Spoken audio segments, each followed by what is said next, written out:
Durante la Edad Media, la península ibérica fue el extremo occidental del mundo civilizado. En su noroeste estaba localizado el final de la tierra conocida, el finis terrae de los romanos. Y más allá, la mar Océana, misteriosa e inconquistable.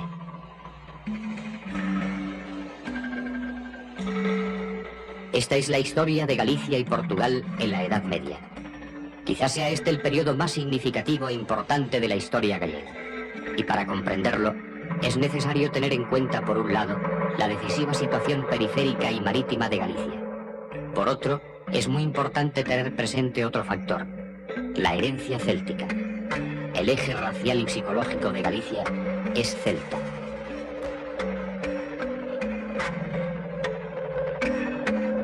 Los datos históricos relativos a los celtas son escasos y frecuentemente contradictorios, pero en muchos lugares de Galicia se conservan restos de castros, antiguas poblaciones celtas. Su arquitectura es de sencilla composición.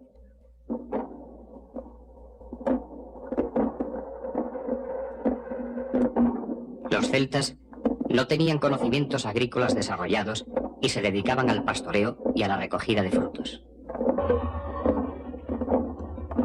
Disponían de rudimentarios instrumentos de trabajo. Moliendo las bellotas obtenían harina con la que hacían pan. Se supone que los celtas eran una raza aristocrática y dominante que se impuso a los primitivos pobladores adoradores de serpientes. Los celtas carecían de leyes escritas, pero la aplicación de las penas era rigurosa.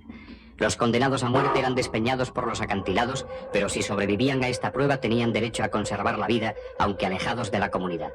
Lapidaban a los parricidas fuera de los límites de sus poblados.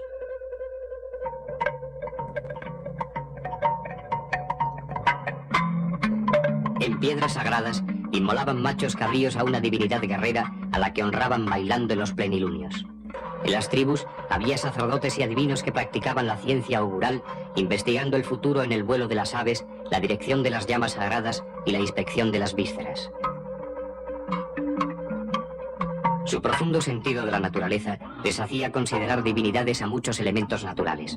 Las corrientes de agua donde se practicaban baños de purificación antes de las expediciones guerreras.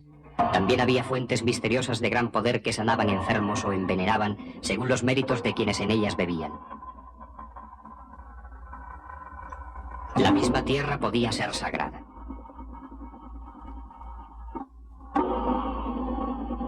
Consideraban sagrado un monte que es impío abrir con el hierro, y solo si el rayo toca sus flancos puede recogerse el oro de sus entrañas como un presente de los dioses. Los celtas no se internaban en la mar abierta, pero las almas inmortales de los muertos viajaban en busca del paraíso que se encontraba más allá del océano. Muchos siglos más tarde, los herederos de la tierra de los celtas alcanzaron este paraíso conquistando el mar tenebroso. El sentido panteísta y religioso de la naturaleza que poseían los celtas se explica por las características de las tierras que habitaban. Los árboles poderosos, de vida más larga que la de una generación de hombres, inspiran a los celtas, famosos en la antigüedad como poetas y cantores de la tierra. Nace de los celtas una corriente vital que se prolonga a lo largo de toda la vida e historia de Galicia.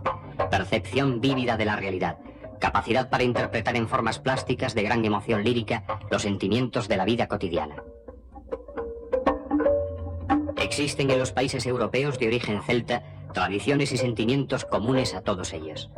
Por un lado, el sentimiento mágico y sobrenatural. Por otro, la contemplación melancólica de la naturaleza. Morriña y saudade, características de la cultura gallega. La lírica galaico-portuguesa, una de las manifestaciones más peculiares e importantes de la Edad Media, solo puede entenderse teniendo en cuenta esta primitiva herencia céltica.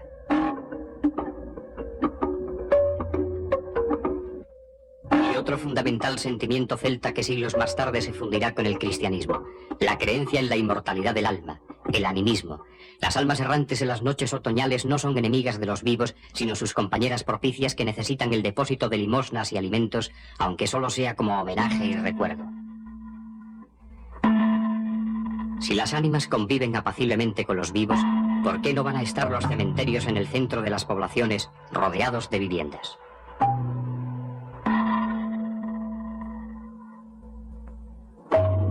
El impulso de Roma y los germanos quebrantó la civilización celta en la Europa central. Solamente las costas occidentales, Galicia, Irlanda, Escocia y Cornualles, los lugares que eran considerados el fin del mundo, quedaron vivos sus caracteres aunque en parte soterrados. Es el destino de una ciencia y una cultura, la de los druidas celtas, que se repliega sojuzgada y cuyas raíces emergen periódicamente a lo largo de los siglos en multitud de manifestaciones. Meigas, brujas, Santa Compaña, el misterio de Galicia.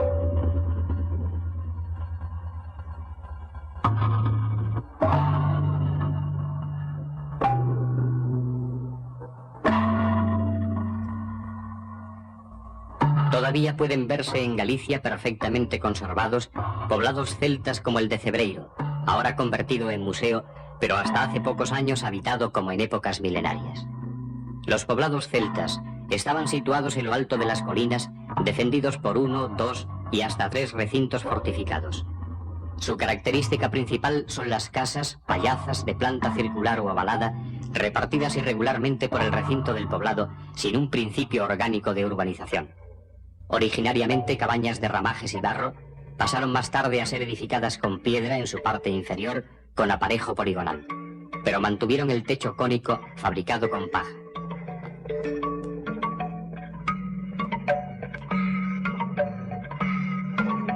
Las pallazas no solo son viviendas familiares, también sirven para guardar los rebaños.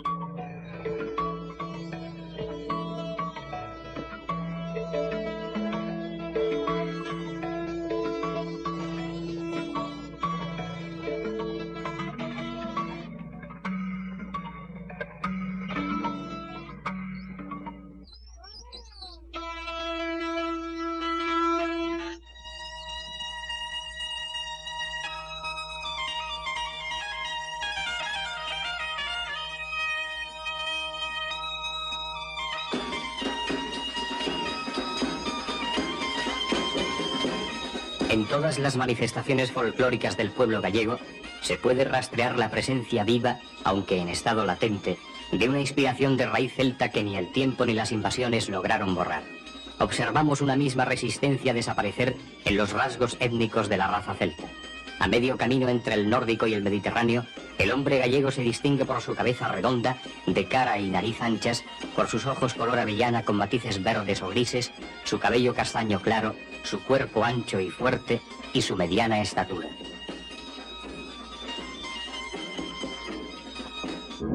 En el siglo II antes de Jesucristo llegó a Galicia la primera expedición de tropas romanas. Para los romanos, Galicia era el fin del mundo.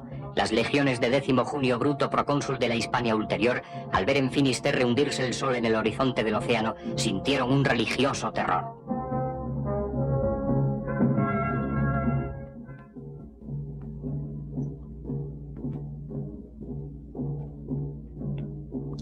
También creyeron encontrar en Galicia el río del olvido de su mitología, el letero o confín del mundo. Cualquiera que se sumergiera en sus aguas perdería para siempre la memoria y jamás podría volver a su patria. La ocupación de Galicia por los romanos fue larga y penosa.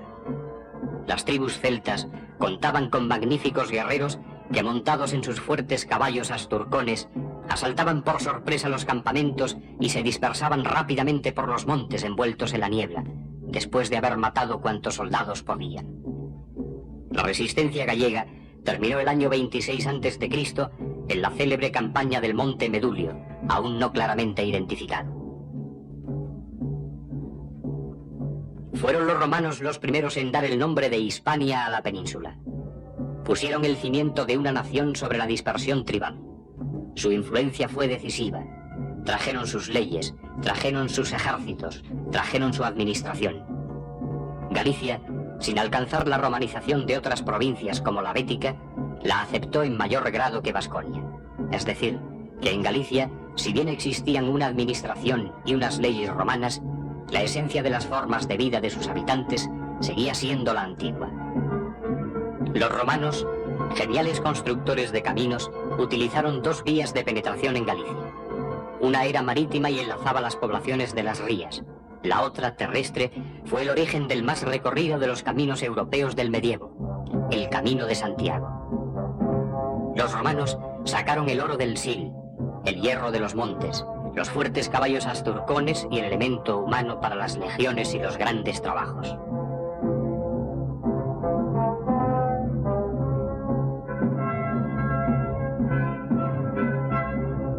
El arado romano ayudó a transformar en agrícola la rudimentaria economía pastoril. La romanización de Galicia solo alcanzó a las ciudades. En el campo, la vida indígena predominó sobre la romana. Pero al narrar la historia de la Galicia medieval, hay que recordar sobre todo dos aportaciones romanas fundamentales. Una, el latín, origen de la lengua gallega, idioma que unido a las raíces celtas cristalizará en una de las manifestaciones más importantes de toda la cultura medieval, la lírica galaico-portuguesa. Pero la aportación más trascendental de los romanos será el cristianismo. El cristianismo marcará profundamente la historia de Galicia. Por medio de fenómenos religiosos como las peregrinaciones y la cultura de los monasterios, será el motor de las profundas transformaciones que colocarán a Galicia en uno de los puestos más adelantados en el devenir social de Europa. En la primitiva iglesia gallega destaca una interesante figura por su dramático destino: el obispo Prisciliano. Brillante predicador y de magnética personalidad, fue el apóstol de una secta cristiana en cuya doctrina tuvo gran importancia el panteísmo naturalista de los celtas. Se le atribuyó el dominio de las artes mágicas, en las que también habían destacado los celtas.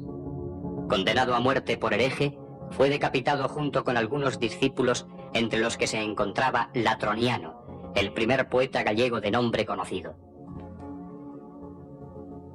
Su condena a muerte fue la primera ejecutada en el ámbito e historia de la cristiandad.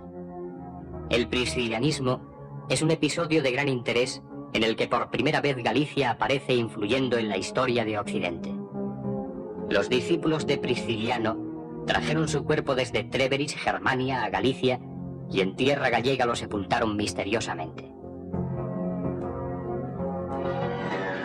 La historia de la Galicia medieval empieza dentro de un estado social firmemente establecido, el feudalismo. Desde la desintegración del Imperio Romano, que suponía una autoridad central, no existía un Estado capaz de proteger la vida y la propiedad de sus súbditos, por lo que se hacían cargo de esta función los grandes terratenientes, propietarios de castillos y caballos, los señores feudales. Los campesinos que no poseían armas ni plazas fuertes estaban obligados a prestar vasallaje, amparándose a cambio de tributos y servidumbres personales que les ligaban al señor feudal con carácter hereditario, junto con las tierras que solo cultivaban pero nunca poseían. Sin embargo, el feudalismo español no fue tan rígido como el europeo, pues el peligro común que suponían los árabes y el casi permanente estado de guerra que contra ellos se mantenía, hacía que por encima de la autoridad del señor feudal existiese la del rey. Aquí los vasallos podían acudir directamente en demanda de justicia cuando el señor feudal abusaba de sus privilegios.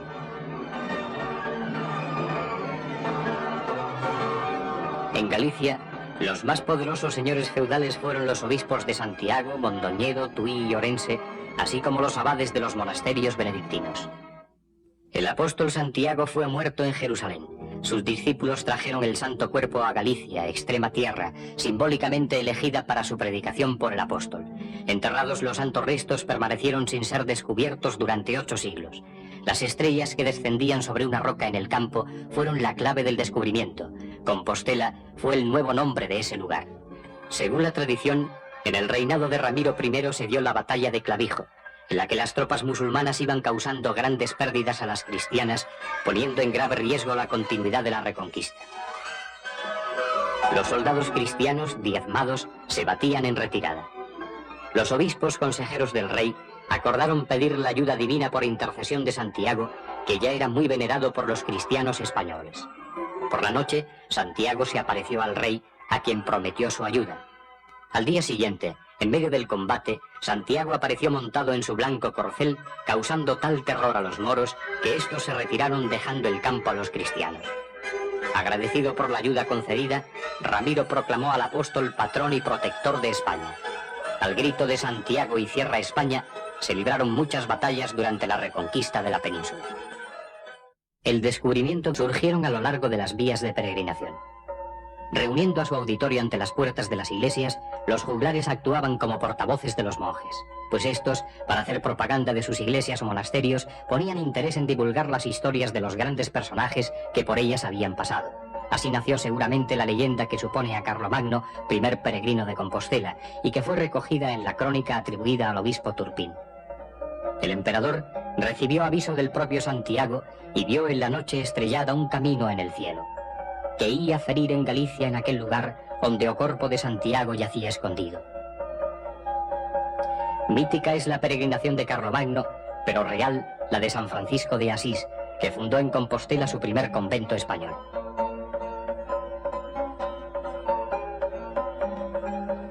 Hemos visto cómo algunos pueblos del camino han ido muriendo lentamente. Otros, sin embargo, gozan de un nuevo renacer. El viejo Portomarín yace bajo las aguas de este pantano. El nuevo fue construido en lo alto, y a él se trasladó piedra a piedra la vieja iglesia románica. Las peregrinaciones trajeron la arquitectura románica. Los monjes de Cluny fueron los principales constructores del camino, tanto por la importancia de sus talleres de arquitectura como por su contribución al fomento de las peregrinaciones. Reyes, santos, obispos, guerreros, trovadores, penitentes, todos iban en busca de Santiago. Unos cantan al sonido de las cítaras, otros al de las liras, otros al de los tímpanos, otros de trompetas, otros de violas, otros de ruedas británicas y gálicas, otros de salterios, otros de diversas clases de instrumentos músicos. No hay lenguas ni dialectos cuyas voces no resuenen allí. Las puertas de la basílica no se cierran ni de día ni de noche.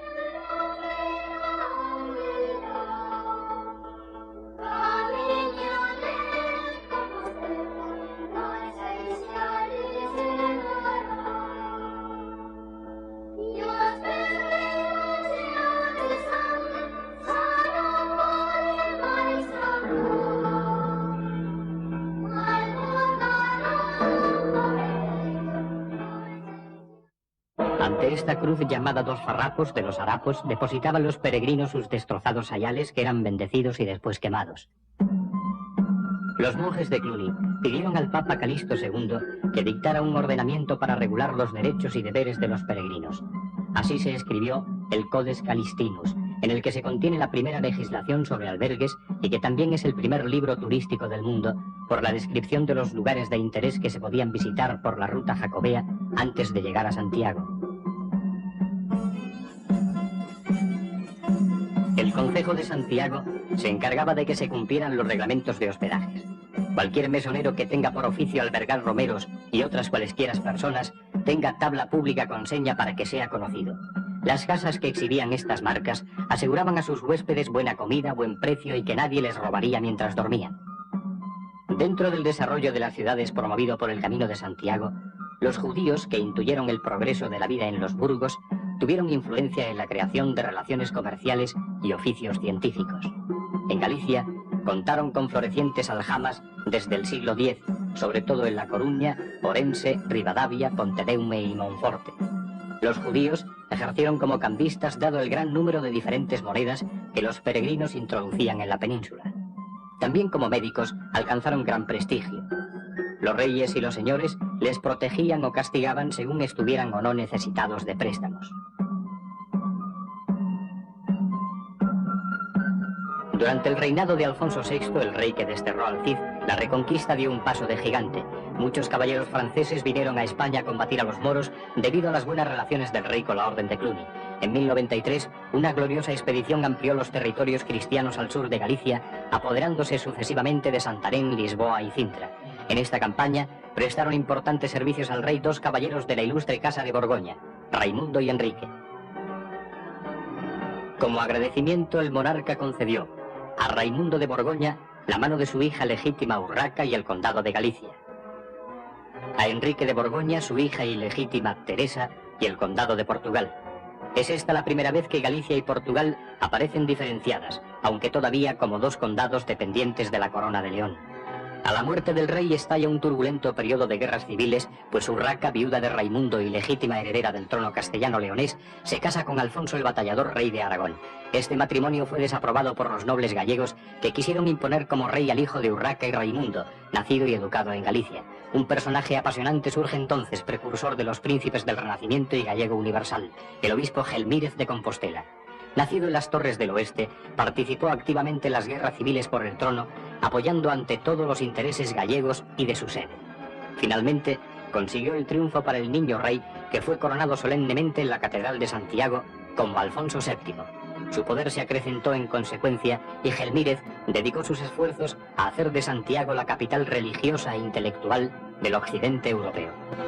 Ocupado por los periódicos asaltos que los navegantes vikingos perpetraban contra las ciudades gallegas del litoral, Gelmírez construyó unos importantes astilleros en Padrón, donde se fabricaron naves de guerra, que en unión de las asturianas defendían las costas, constituyendo además la primera armada naval de los territorios cristianos del occidente peninsular.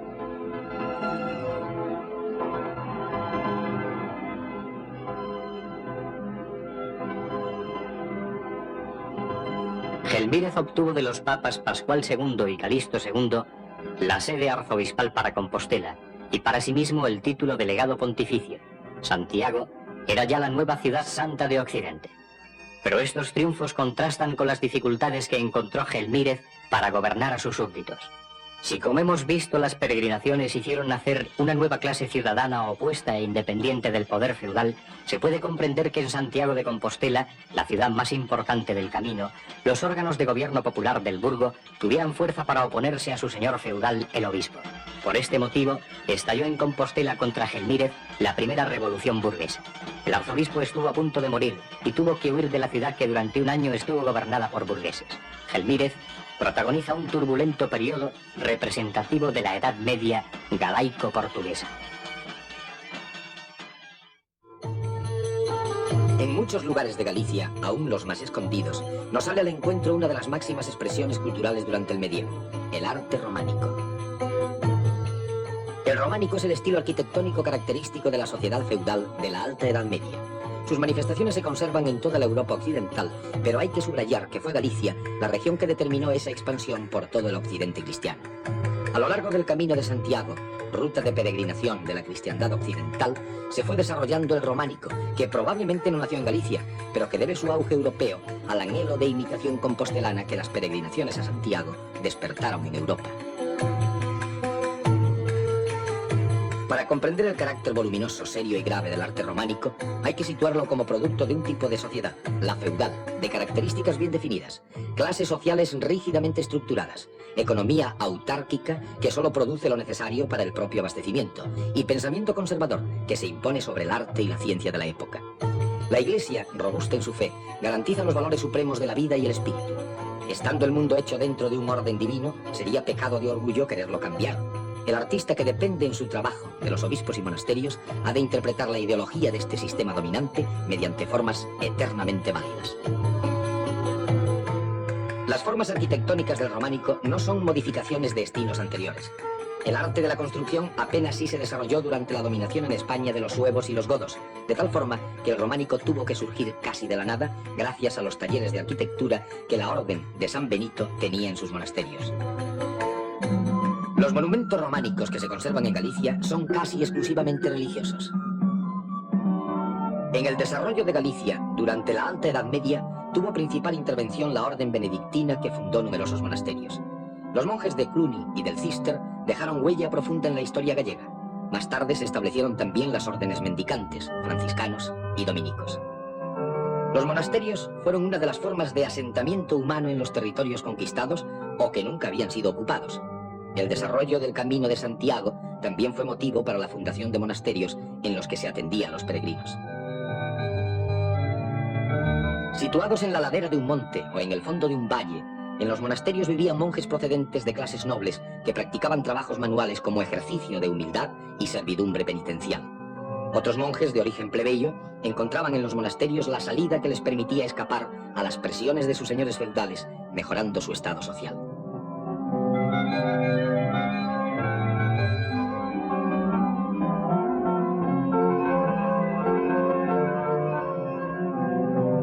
En la labor cultural de los monasterios tuvieron suma importancia los copistas e ilustradores de libros. Son admirables los trabajos polícromos en las miniaturas y en las letras capitales con las que empezaban las diferentes partes de los códices. Las comunidades comunidades monacales fueron las primeras en organizar racionalmente la vida de sus miembros. Los toques de campana regulaban las horas de oración, trabajo y descanso. Escuelas y talleres de arquitectura se abren en muchos monasterios. De esta forma, llegaron a ser verdaderos centros industriales y su sistematización del trabajo un modelo original que más tarde copiarían los gremios. El monasterio de Samos influyó notablemente en la vida gallega. La orden de Cluny, de gran ascendiente sobre el papado, fue la impulsora del Camino de Santiago, en cuya ruta se encuentra este monasterio. Junto con los obispos de Compostela, luchó contra las reivindicaciones de los artesanos y comerciantes que habitaban los burgos.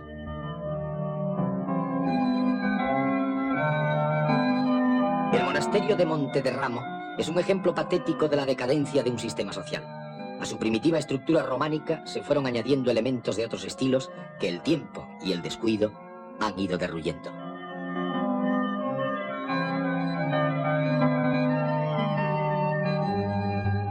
Acaecidas las guerras civiles por la posesión del trono leonés, en las que fue decisiva la actuación del obispo Gelmírez de Compostela, tienen lugar en Portugal una serie de acontecimientos paralelos a los galaicos. Dejemos a Camões la narración de los hechos. Un rey de nombre Alfonso hubo en España que hizo a los sarracenos tanta guerra que con armas bravías, fuerza y maña hizo perder a muchos vida y tierra. Volando de este rey la fama extraña desde Herculano Calpe a Caspia Sierra, muchos para en la guerra esclarecerse, vinieron a él guerreros a ofrecerse. Y con estos guerreros llegaron los condes borgoñones Raimundo y Enrique. Ya contamos cómo el rey entregó el condado de Galicia a Raimundo y la mano de su hija primogénita, Urraca. Enrique extendió su condado portugués ganando tierras a los moros. Cuando murió, dejó un hijo adolescente a quien su madre, Teresa, intentó arrebatar la herencia de su padre. La victoria de Alfonso Enríquez fue total. Su poder y triunfo preocuparon a Alfonso VII de Castilla y León. Alfonso Enríquez, victorioso, una vez rechazadas las tropas leonesas, se vuelve contra los moros del sur, a los que derrota en Ulique. El pueblo arde en entusiasmo ante los triunfos de su joven conde. Tras sus éxitos bélicos, Alfonso Enríquez firmó en Tui un tratado con su primo Alfonso VII el emperador, por el que éste reconoció su autoridad en Portugal, aunque no la total independencia. Pero tras la firma del pacto, Alfonso Enríquez se hizo llamar rey de Portugal. El río Miño sería la nueva frontera que separaría tierras y hombres tan parejos. Al separarse Portugal de Castilla, se modificó sensiblemente la evolución histórica de España. Portugal continuó su lucha contra los moros, extendiéndose hacia el sur por la franja costera atlántica, con lo que Castilla quedó aislada de la zona marítima occidental, más propicia para la comunicación con los países del noroeste europeo. Los ríos peninsulares que vierten sus aguas en el Atlántico no son navegables durante su recorrido español, pero se ensanchan cuando pasan por Portugal. En sus desembocaduras se encuentran las ciudades que más progresaron durante el medievo. Oporto y Lisboa, que ya eran ciudades romanas, alcanzaron su gran desarrollo económico y cultural a partir de la independencia, y habrían de contribuir, en los siglos siguientes, a acentuar la preocupación portuguesa por los viajes, los descubrimientos y el comercio exterior. La apertura de los mercados del oriente mediterráneo intensificó el comercio marítimo, que encontró en los amplios puertos portugueses el más cómodo abrigo de las rutas que iban de Holanda e Inglaterra a Barcelona, Venecia y Alejandría.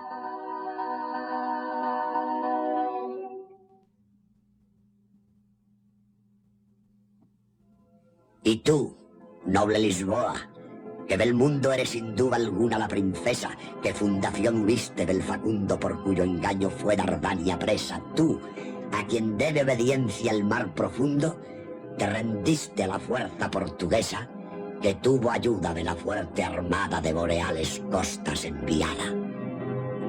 Se refiere el poeta en estos versos a la mitológica fundación de Lisboa por Ulises y a la ayuda que los cruzados prestaron a Alfonso Enríquez en la reconquista de la ciudad.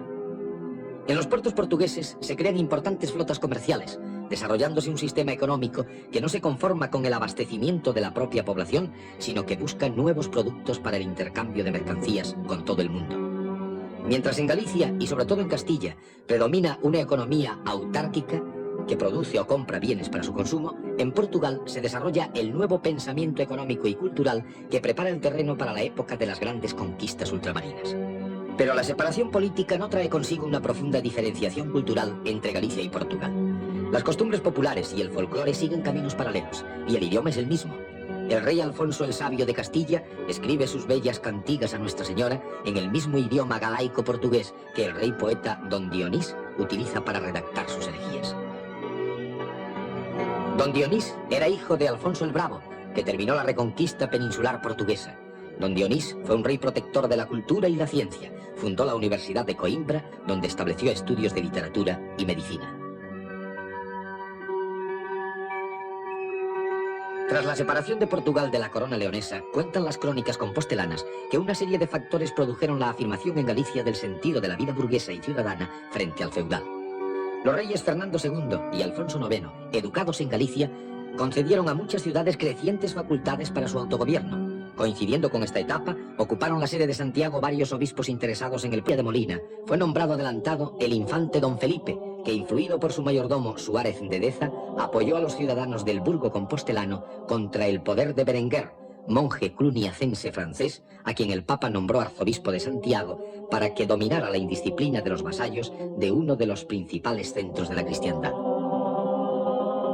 Para escarmiento de los rebeldes, fueron ejecutados los más destacados dirigentes burgueses. Esta medida provocó gran resentimiento popular que Berenguer intentó reducir, levantando la excomunión dictada contra la ciudad durante su rebelión. Pagó un busto de plata para guardar la cabeza de Santiago Alfeo, reliquia traída años antes de Jerusalén, donde la veneraban como si fuera la del apóstol Santiago el Mayor. También inició Berenguer la construcción de la torre catedralicia de la Trinidad, que en su memoria se conoce actualmente como la Torre Berenguela.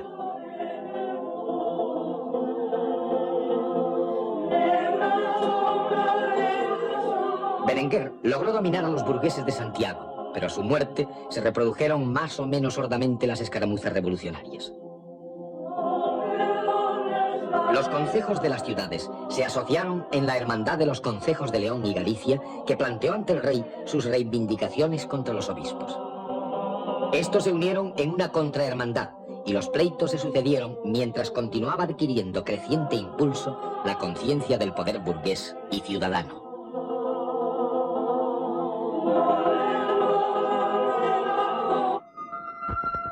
Volvamos de nuevo a la historia portuguesa para contar un episodio del que la leyenda ha construido una imagen romántica, de la que los poetas han dado su versión y que el pueblo ha cantado. ¿Quién no conoce la leyenda de Inés de Castro? Reinar después de morir. La mítica leyenda de amor y muerte tuvo lugar en esta Quinta de las Lágrimas, entre el príncipe Pedro, heredero del trono portugués, y la bella doncella gallega Inés de Castro, dama de honor de la esposa de Pedro, Constanza. Cuando Constanza murió, Pedro quiso casarse con Inés, pero el rey, su padre, no lo consintió, por temor a que los hijos de Inés, educados por sus tíos gallegos, impidiesen la subida al trono del hijo de Pedro y Constanza.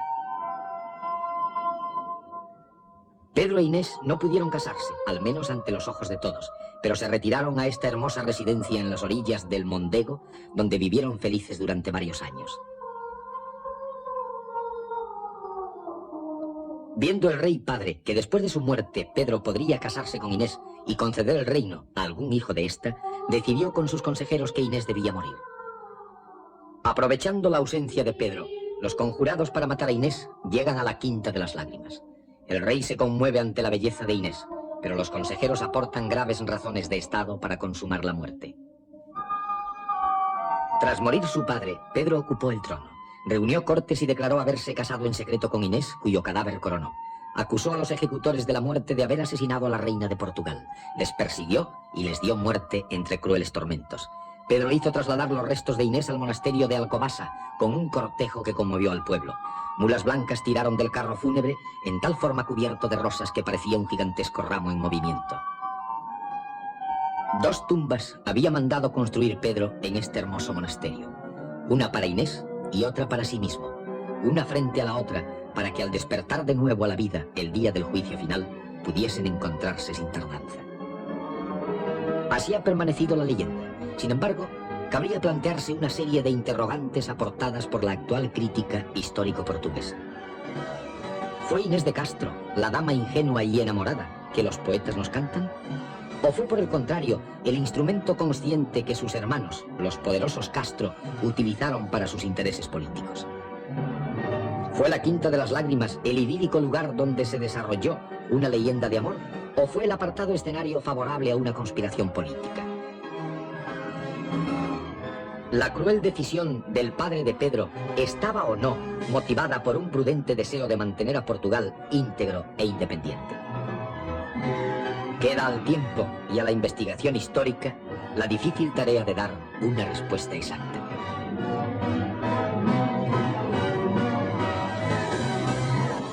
Pedro fue un rey de conducta contradictoria. Otra vez la historia corre paralela en España y Portugal, donde reinan al mismo tiempo dos Pedros, ambos apodados crueles o justicieros, según el punto de vista de los diversos historiadores. Del portugués nos habla así Camoens. Pedro, castigador, fue riguroso de latrocinios, muertes y adulterios. Con los malos ser cruel, fiero, impiedoso, eran sus más seguros refrigerios. Las ciudades guardando cauteloso de todos los soberbios vituperios, dio a más ladrones muerte justiciera de Alcides o Teseo en antigua era. Parece probado que el carácter justiciero de este rey iba unido a una interpretación personal, caprichosa y anárquica de la justicia, llegando a aplicar algunas veces las penas que dictaba por su propia mano. No volvió a casarse tras la muerte de Inés, pero tuvo un hijo con una joven gallega, al que encaminó a la vida religiosa entregándolo a los monjes del monasterio de Avís. Los problemas sucesorios que quisieron evitarse con la muerte de Inés de Castro reaparecieron años más tarde cuando murió Fernando I, hijo de Pedro y Constanza. Fueron los principales contrincantes Juan I de Castilla, casado con la única hija del difunto rey, y el joven maestre de Avís, aquel niño que Pedro quería sacerdote. La batalla decisiva se dio en estos campos de Aljubarrota. El maestre de Avís es proclamado rey después de esta batalla de Aljubarrota, que es importante por dos razones. Primera y principal, tras ella Portugal es definitivamente una nación independiente. Segunda, que significa el principio de la decadencia de la caballería como soporte del feudalismo. Junto con el románico, fue la poesía lírica galaico-portuguesa la aportación fundamental de Galicia a la cultura peninsular. La poesía lírica empezó a escribirse en gallego por la llegada a través del Camino de Santiago de poetas de la Provenza francesa que asimilaron la saudade y el lirismo de las canciones populares gallegas y las enriquecieron con su más desarrollada técnica poética. Un vago sentimiento celta, la lengua romance y la métrica provenzal son los componentes de la lírica galaico-portuguesa, una de las formas literarias más importantes de la Edad Media española. La más madura y perfecta poesía de aquel periodo fue la escrita en el idioma gallego. Se conservan cancioneiros con la obra escrita de más de 300 poetas de nombre conocido que se expresaron en gallego, aunque vivieran en otros lugares de la península. En Rianxo se conserva aún la fachada de la casa donde vivió Chariño, quien iba al frente de los barcos que ayudaron a Fernando el Santo en la reconquista de Sevilla. La poesía galaico-portuguesa no solo se recitaba, sino que frecuentemente era cantada por los poetas, los cuales se acompañaban del sonido de la zanfona. Este instrumento desapareció casi por completo a partir del siglo XV, convirtiéndose en un objeto arqueológico. Hoy, después de haber sido revalorizada por Faustino Santalices, la zanfona ha vuelto a sonar.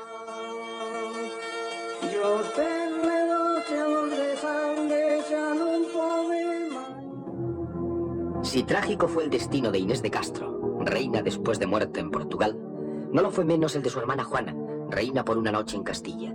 El rey Pedro I el Cruel se casó con ella y sin que se conozcan las razones la abandonó la mañana siguiente al día de los esponsales. Nunca más volvieron a encontrarse y Juana se retiró a una villa gallega donde mantuvo categoría de reina hasta su muerte.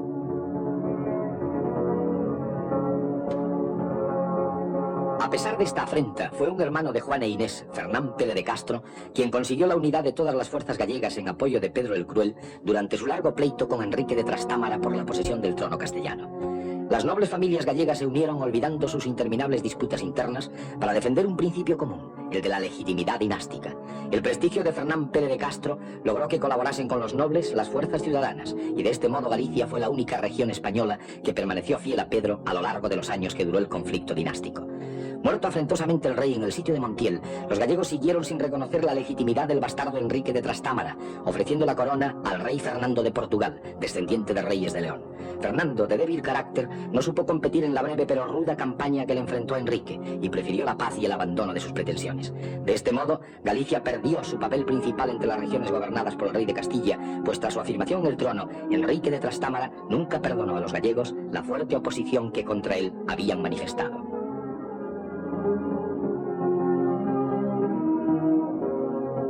Hubo un único noble gallego que defendió la bandera victoriosa, Fernán Pérez de Andrade. Algunos autores sostienen que fue este Andrade quien decidió el duelo personal entre el rey Pedro y Enrique de Trastámara, diciendo la frase «Ni quito ni pongo rey, pero ayuda a mi señor», que la leyenda atribuye a Beltrán du Guesclin. Como quiera que fuese, el rey Enrique pagó espléndidamente los servicios de Andrade. Los animales heráldicos de los Andrade eran el oso y el jabalí. Sus cronistas contaron, y la leyenda recuerda, que Fernán Pérez de Andrade edificó 7 iglesias, 7 monasterios, 7 hospitales y 7 puentes sobre 7 ríos. En San Francisco de Betanzos, donde proliferan los osos y los jabalíes, reposan los restos de Andrade.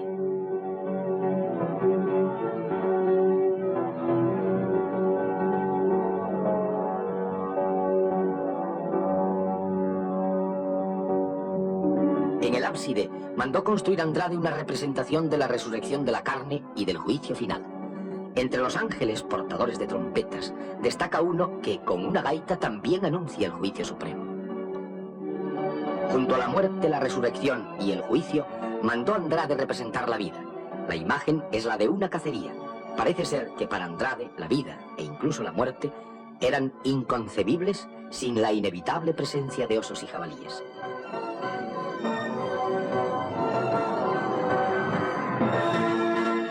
También mandó Andrade representar el paraíso. ¿Cuál será el paraíso imaginado? Otra cacería. El paraíso repite la vida.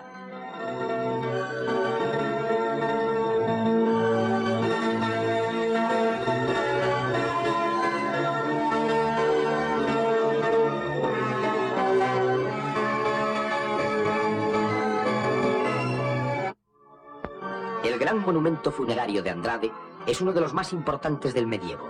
Pocos hay en España que se le puedan comparar.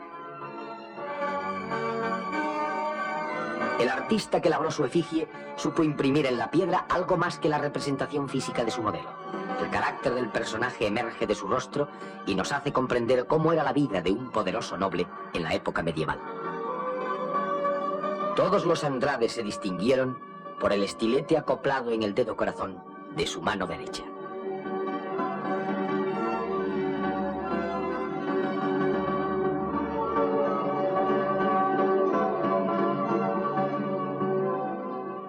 Junto al sepulcro de Fernán Pérez de Andrade se encuentran los de otros miembros de su familia y de otras familias nobles. Aquí yaz Juan Freire de Andrade, a quien Dios haya perdonado. Una anécdota singular puede revelarnos el carácter y el clima moral de esta época.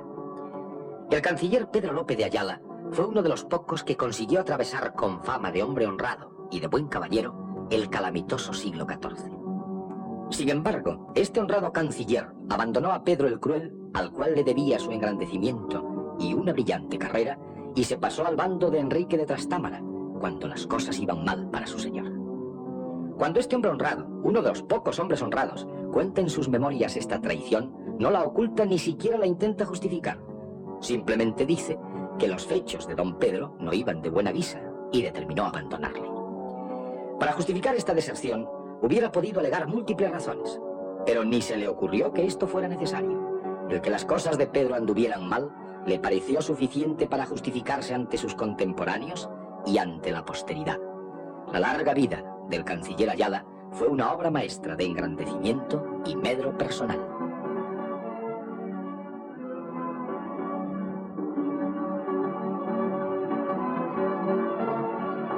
En el monasterio de Monfero se halla la tumba de Nuño Freire de Andrade, apodado Andrade el Malo por los villanos de sus señoríos, que habían llamado Andrade el Bueno al creador del poderío familiar. Oprimió tan cruelmente a los habitantes de sus villas que estos se alzaron contra él. Campesinos, artesanos y comerciantes fraternizaron en hermandad, los irmandiños, levantando un ejército mal armado dirigido por el heroico Ruy Xordo, que entregó a la causa popular su valor, sus bienes y finalmente su vida. Andrade el Malo sofocó a los irmandiños, gracias a la ayuda del obispo de Santiago. Sin embargo, la guerra continuó y fue vasta y múltiple.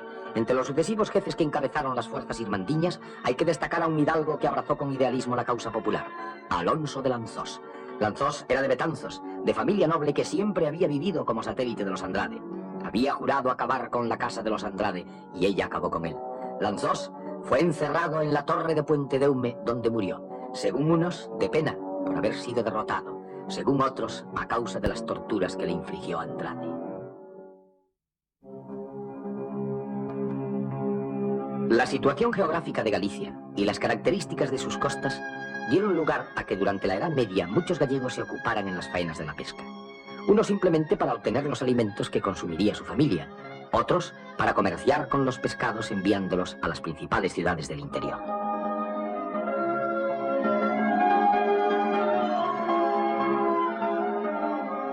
La actividad pesquera era fundamental. En cada pueblo de la costa había una cofradía o hermandad que agrupaba a todos los hombres ocupados en las faenas del mar, desde los pescadores y simples marineros hasta los ricos armadores y propietarios de barcos. Estos ejercían los cargos de mayorales y maestros dirigentes de la hermandad.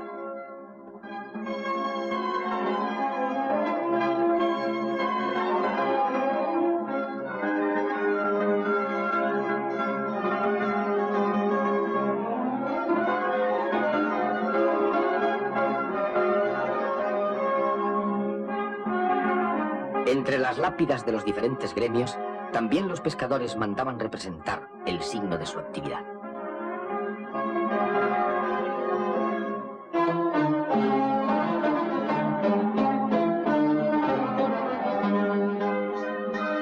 La intensa actividad pesquera repercutió en la necesidad de construir embarcaciones.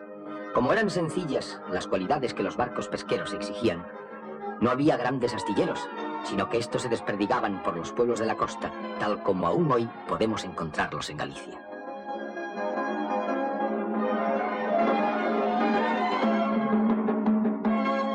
La construcción de los barcos se hacía con madera de los bosques del interior, sin otras técnicas que las puramente artesanales. Cuando Gelmírez, el contradictorio obispo de Santiago, decidió acabar con las incursiones de los piratas normandos y vikingos, no encontró artesanos capaces de proporcionarle las naves que necesitaba. Trajo de Génova a unos experimentados artesanos que le construyeron 2 navíos preparados para combatir en la mar con los más adelantados instrumentos de guerra de la época.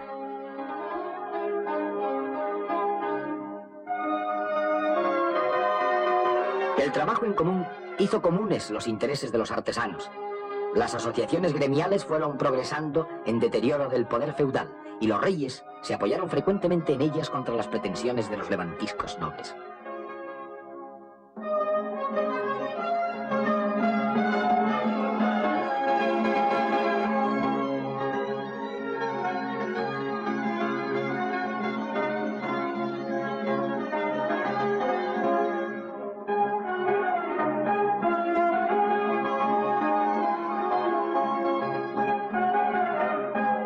Las cofradías y hermandades nacieron alrededor de las parroquias y encomendaban su protección y patronazgo a un santo en el que confiaban para salvarse de tormentas y naufragios.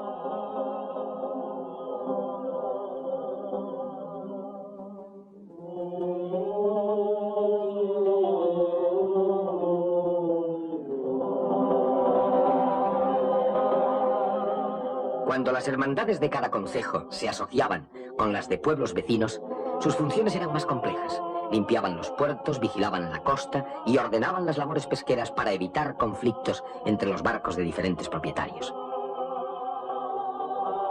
Las hermandades disponían de dinero aportado por todos sus miembros. Los armadores, navieros y patronos entregaban el 1% de sus beneficios y los marineros y pescadores el 0,5%. Las hermandades atendían a sus cofrades cuando estos no podían trabajar, cuidando también de sus familias. Estaban previstas ayudas por vejez, enfermedad, accidentes, muerte y hasta encarcelamiento. En Castilla predomina en este tiempo una economía casi autárquica, que produce o compra bienes para su consumo. Por el contrario, en Portugal la apertura de mercados del Oriente intensificó el comercio marítimo. Al contrario que Galicia, que solo comercia con la pesca, En los puertos portugueses se desarrolla un sistema económico que no se conforma con el abastecimiento de la propia población, sino que busca nuevos productos para el intercambio de mercancías con todo el mundo. Sin embargo, hubo en Galicia una ciudad de notable desarrollo mercantil, La Coruña, que fue ciudad de privilegio realengo, es decir, no sujeta a ningún señorío feudal, dependiendo directamente de la autoridad del rey. La amplitud de su puerto y la mayor libertad de sus burgueses la transformó en una importante ciudad comercial de sin igual prosperidad. Tuvo una ceca, fábrica para acuñar moneda, y su puerto fue testigo de entradas y salidas de personajes y expediciones de fundamental influencia en la historia gallega y española.